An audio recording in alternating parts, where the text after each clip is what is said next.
आणि आता बातम्या पाहूया सविस्तर। मुंबई पोलीस दलातून एक धक्कादायक प्रकार उघडकीला आलाय। मुंबई पोलीस दलात कोट्यवधींच्या रुपयांच्या वेतनावर डल्ला मारल्याचा आरोप होतो आहे। पोलीस नसलेल्या व्यक्तींच्या खात्यावर पगाराची रक्कम ही वर्ग केल्याचा आरोप करण्यात आलाय आणि या मार्गातून सरकारच्या सुमारे 6.5 कोटी रुपयांचा अपहार झाल्याचा हा आरोप केला जातोय। या प्रकरणात 5 जणांवर गुन्हा दाखल करण्यात आलाय।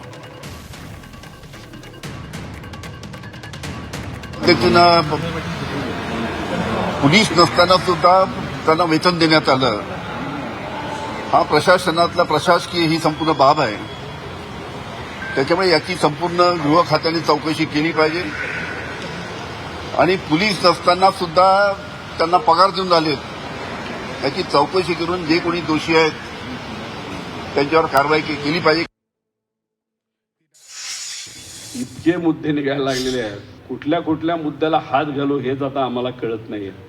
इतका मोठा भ्रष्टाचार या राज्यामध्ये त्या ठिकाणी सुरू झालेला आहे। पेपर फुटीमध्ये भ्रष्टाचार, सरकारी भरतीमध्ये भ्रष्टाचार, लाडक्या बहिणीमध्ये भ्रष्टाचार, शेतकऱ्यांच्या योजनेमध्ये भ्रष्टाचार, इतरही जे काही योजना आहेत ज्याच्यामध्ये आपण MSRDC घ्या, MSIDC घ्या, काल SRA मध्ये आम्ही गेलो तिथं मोठा भ्रष्टाचार आहे। त्यामुळे या सगळ्या गोष्टींमध्ये एवढ्या मोठ्या प्रमाणात जो भ्रष्टाचार चाललाय याच्यात जर पोलिसांच्या पगारामध्ये सुद्धा 6-6.5 कोटी जर खाल्ले जात असतील तर हे दुर्दैव आहे।